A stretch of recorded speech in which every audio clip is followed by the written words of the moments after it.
about 2 or 3 weeks ago, I ended up getting a phone call. Actually, a couple of phone calls. One was from our old boss here at the radio station, Steve Schramm, who is a member of the board of the National Radio Broadcasting Hall of Fame. Oh, I didn't know that. And then I got one from Kevin Legret, who runs our West Coast division for iHeartRadio, to inform me that I was going to be put up for nomination for the Radio Hall of Fame. So cool. And honestly, I almost cried. I grew up in Chicago, so that's where the Hall of Fame is.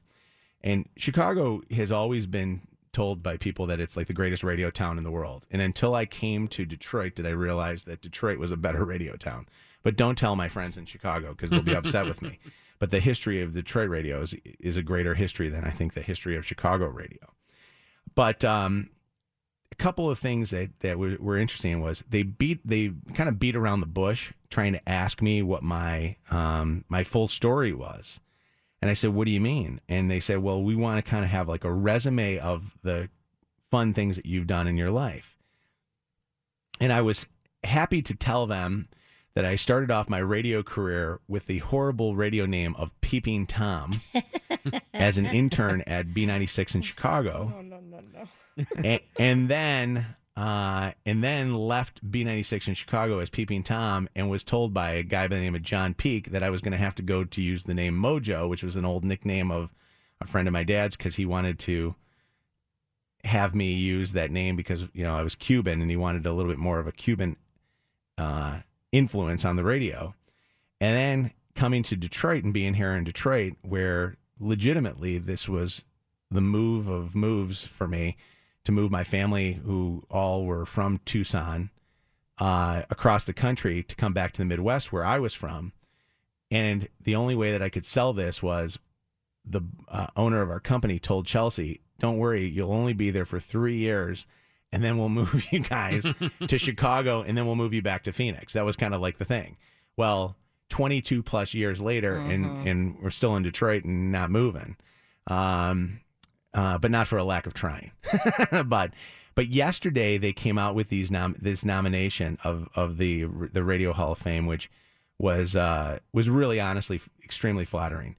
And I think I feel like we need you should be playing fanfare or something. Oh, I like that. Oh, that's. I mean, you're talking about. Is that Hall of Fame music? I don't know. I just Googled trumpet announcement. Trumpet announcement? You're talking about like Hall of Fame. Like this is, everybody knows the Rock and Roll Hall of Fame where the greatest of greats get in. But this is like Howard Stern, Rush Limbaugh, Casey Kasem, all these people that have done radio through the decades. And they only announce, 6 people, I believe, a year? Well, they nominate 20 and only 6 will win, which I am now amongst, I think, 20 plus people for 6 spots. And we got to get you in there. And for those that don't remember, I have been up for awards before, and I never win. So I am not anticipating that I'm going to win this, especially when I saw the list of the people that I'm up against. And I will read you some of these lists. And you guys may know who some of these people are. People that would listen to or watch ESPN, Chris Mad Dog Russo, who does the show with Stephen A. Smith, is up for the nomination. Broadway Bill Lee from New York, a legend. The guy's been in the business forever. The late Bobby O.J., who just recently passed away just not that long ago, is nominated. Bob Strout, who is a legend in Chicago broadcasting, as well as Kevin Matthews, who is the reason why I got into radio. Really? Listening to Kevin Matthews on the Loop. He formerly was of WGRD back in Grand Rapids, working with Michelle for many, many years. They were like the biggest, most listened to station in Grand Rapids, or morning show in Grand Rapids. He's up for this thing. I mean, there are so many people that are bigger than I am. Pierre Robert from MMR in Philadelphia, It's Spike. Actually, Pierre Robert. Robert. And he's the reason I got into radio. When I saw your name next to his, I was like, this is insane. Like, is that the name of our show? Right next to the guy who at 15 made me decide I wanted to get in radio. He just celebrated this year his 40th anniversary on on the same radio station in Philly. So you're nowhere near that, Mojo, as far as longevity. So I think that just speaks to the level of respect you get in this industry. And Ellen Kay from Los Angeles, who's a very good friend, and we were texting back and forth yesterday. Everybody knows Ellen. They don't even realize they know Ellen because she's the voice of many of those all the awards shows. Award shows when you hear, please welcome to the Academy Awards stage. Yeah. So it's amazing. It's honestly, it's very flattering. And you know how, and people think I'm BSing when I say this. It's just nice to be nominated, but it's true. It's just nice to be nominated. It was like recognized. Yeah, it was kind of honestly really wild to get that call from Steve. Steve Schramm is first off, let me say this about Steve Schramm. Steve Schramm is the most, how do I put this into words without offending other bosses? He's the most genuine boss that I have ever worked for. He's the same guy who I still remember when we were negotiating our contract to come to Detroit. And this was a big deal for me because I was going to get a chance to go to a major market. He said to Norm, my agent, and to myself that he had to jump off the phone in the middle of the negotiation because he was going to his son's high school basketball game, Jamie's game at Novi High School, and he was not going to be late because that was the most important thing in his life. And when I heard that, I remember getting off the phone with him and calling, Chelsea, who was not home, and saying to Chelsea, we need to go work for this guy because he's a family guy. And I love that man like a father. And for him to tell me that, was really a cool moment. But I will tell you this. If I did get into the Hall of Fame, my sister Pat would be a card-carrying member of the Radio Hall of Fame. She is so proud of me. I cannot believe how proud she is. She has reached out to me at least 100 times. Aww. I did tell her 2 weeks ago when I found out that I was going to get nominated because she's like my mother.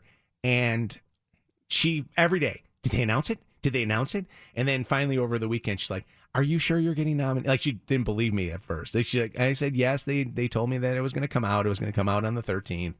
And she's like, I can't wait for it to come out. I can't wait for it to come out. And she was so proud. Listen, we don't work for Hall of Fame or, for accolades and things like that. But to be recognized amongst the peers, and Craig Kitchen, who runs the Hall of Fame, he's like a legend himself. And for him to say that I was worthy of doing this, it was pretty awesome. So, and just to show how humble you are, by the way, because you just said that about telling Pat 2 weeks ago. We had no idea. Yeah. Like, you kept that all to yourself until yesterday when the nominations actually were announced, and we were all, I was told, so excited for you, but I was told that I did not say anything until it happened, but I did tell Pat.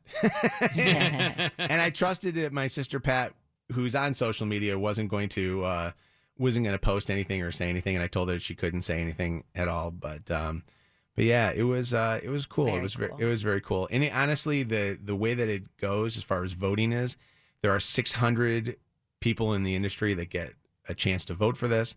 They'll vote for, I believe, 6 people to be in there. And like I said, there's many people that deserve it probably more than I do.